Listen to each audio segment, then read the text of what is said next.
Hello, welcome back. This week's Challenge Tuesday on the horizon, and we're taking on the challenge of being AC Milan. So this week, I am Filippo Benzaghi. Yeah, these names might get less and less original as we go on. Anyway, I'm going to be English, and we're going to take over AC Milan. I had three choices. I did the straw polls on Twitter to dethrone Juventus, to take over and get Atletico Madrid to retain, and try and get Monaco to dethrone Paris Saint-Germain in France. But we got given AC Milan thanks to the straw poll, so thank you for choosing this. And we'll get straight into it. What I'll do is when I come back, I'll run you through the transfers that I've made from this point to the future. The squad's not too bad as it is right now, but let's see what changes we can make. It's on the update, so we do have an on-loan Fernando Torres, as well as every other transfer that's happened with Milan as of the 29th of August. So yeah, I'll see you then. So then, with the day before the season, I thought it was worth coming back to talk to you about what I've been doing and what I've been getting up to. Now, here's the problem. AC Milan, not in the Champions League, not been that good in the league recently, and it's extremely difficult to pick up players of a quality that will make my team better. Now, that being the case, I've not signed anybody. Now, that may come across as a little bit dull or boring, but here's the explanation to why. Now, in Serie A, a lot of teams play a similar formation to this, and this is the formation I'm going with. And the key man in this entire team is this guy. And right now I've got Nigel de Jong filling that spot, and his passing isn't quite what it should be. And I want that player. I don't necessarily want to play an anchorman. I ideally want to play a regista, because he can dictate the play. Pirlo does it extremely well. He's the prime example of it. And I wanted to bring someone in who fitted the Pirlo mould. So I looked at players like Xabi Alonso, even players like Steven Gerrard, Busquets, players that control the game from deep. And it's so difficult to get someone of the high enough quality and standard. And for me, that was the only position we really need any players. Honda is an absolutely fine attacking midfielder, one of the best on the game, in my opinion. So he fits that role perfectly. And in every other area, we're set. We're fine. There's not that many problems. Fernando Torres doesn't start, as Panzini's a slightly better player. If I show you the stats of Panzini there, take it all in, enjoy. And then Fernando Torres, you can see Panzini's slightly better in all areas, so that's why we're going with him over the loanee of Fernando Torres. So I was left with the conundrum of, do I bring someone in? And the players that were interested in me, I'm going to show you now. There's no one in that defensive midfield role that will make my team that much better. There's no one that makes me think, oh, well, you're far better than Nigel de Jong. And then maybe a few of you watching now that think, you know what, go and get a Tom Huddleston, because his passing's that much better. But then you slack on the tackling and the physical side of the game, and that's something that would worry me throughout a season. Now, without European football, this save is going to be much like the Manchester United save. It's going to be focusing entirely on the league. It's going to depend on that. I guess before we start, we'll talk about the tactic. Jesus. This is what it's going to be for now. It may become a time where I drop both of these guys back. I don't know yet. But this is how we're going to set up as it is. Team instructions, I'm going to deal with those just in a second. I don't know why I've not done those. Poor planning once again. As I mentioned, Nigel de Jong in the middle. Montalivo is a terrific player in this team. There's an argument to say that I could play him in that defensive role, and that may become a thing that I do, with dropping Honda back here, Montalivo back into here, and then when he's not suspended, putting Jeremy Menez in behind the two strikers. But for now, we're keeping it as it is. I don't want to change too much. I want to keep it settled. Then we're playing with El Shaarawy. Instead of playing him out wide where he's most natural and most fluid, I thought we'd play him as a trequartista. He's got all the attributes to play it, and his finishing for someone who's considered a winger is particularly good. So I'm going to train him as a trequartista this season.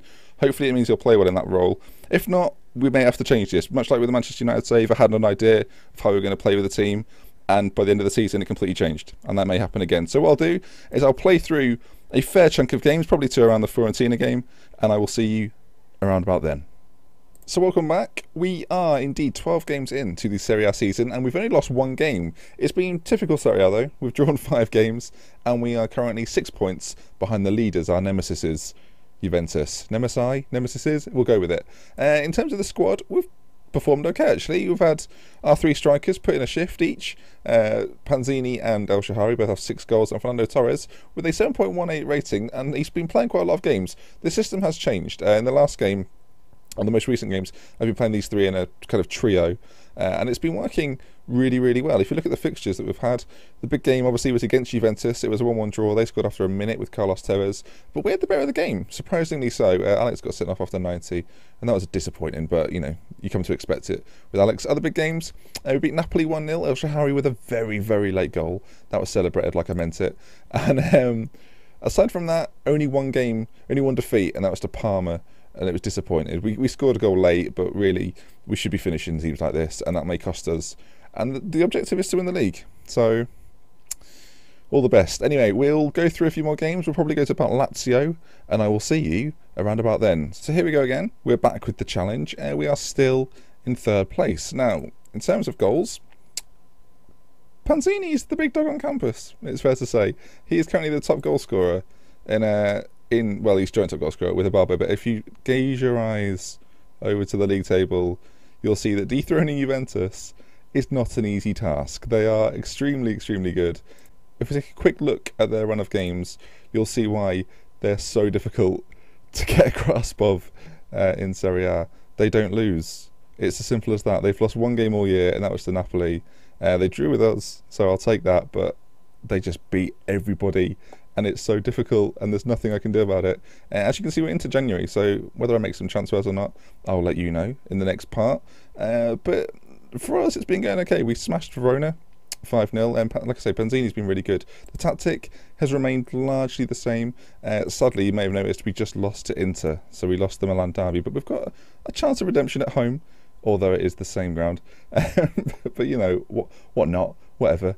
So we'll continue on, we'll see how we get on. It's been quite a productive season. Champions League football is kind of the new aim, because beating Juve is apparently impossible. So I'll see you in a minute.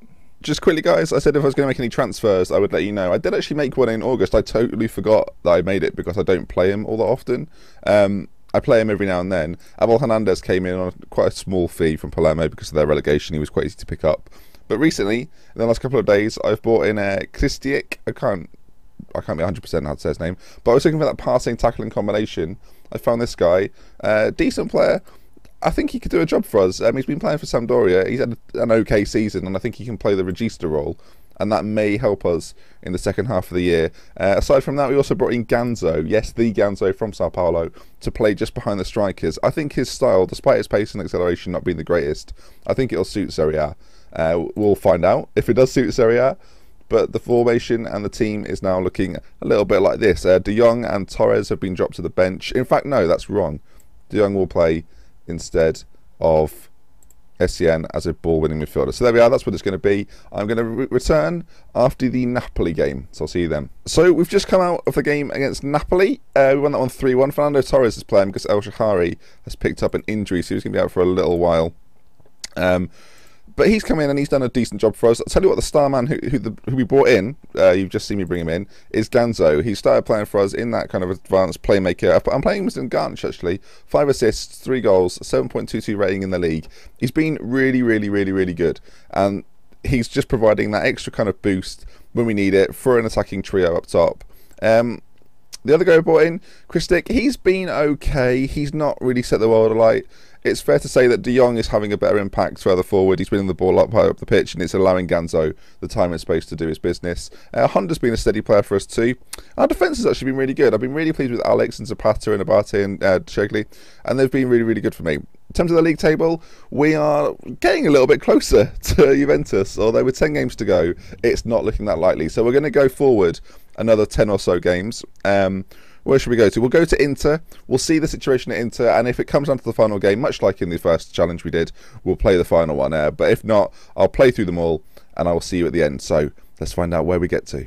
So it's all over. The season has come to an end, and sadly, we've failed the challenge. But we have had a very good season. You can see that Juventus on 85 points have romped the league title, ended up losing 5 games, and we were only 7 points behind. And for me, that's a success. The story of the whole season really is the form of Fernando Torres, I think. If we look at the average ratings, well, first of all, actually, Ganzo came in with 6 goals, 11 assists in only 18 appearances in the second half of the season and put in an absolute sterling performance. He was absolutely excellent.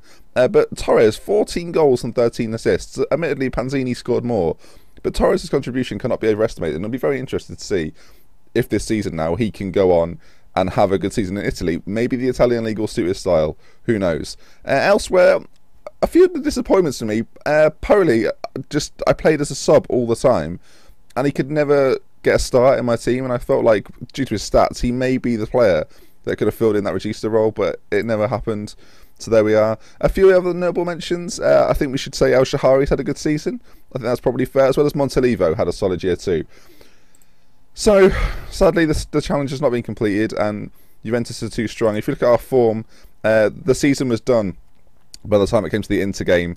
A loss to Sampdoria and then a draw with Torino kind of put it to bed, but I'll be honest, we never had a chance. But the win of the season really strong. We beat Inter 4-1 with a Torres hat-trick. I kind of wish that I'd live commented it now, but never mind. And then in the final game, Torres getting another one, but Panzini finishing off Salustio, is that how you say it? I'm guessing again. I'm doing that guessing thing. In the Cup, we didn't do that successfully. I didn't really mention it because we went out in the quarterfinals to Fiorentina, despite beating Spezia 5-1 in an earlier round. So that was a shame. But overall, I think it's been a good season. I think Milan would be delighted to finish second this season, although I don't think it will happen. I think Napoli will be a stronger team. I think Roma will have a good year too. But we'll have to wait and see. If one of those if any of the teams in the top 6 really can challenge Juve, it should be a really interesting season in Serie A and something to keep an eye on. So that's the end. Thank you very much for watching. If you did enjoy the challenge, please leave a like, and I will see you another time. Goodbye. Just before I go, I forgot to mention that if you've got a challenge to suggest for next week's episode, please leave it in the comment section below. I'll be doing polls on tomorrow's video. The video after that may be on Twitter and in my stream, so that's how you can find out who I'm going to be next week. Please leave your suggestions. Goodbye for a second time. Ooh.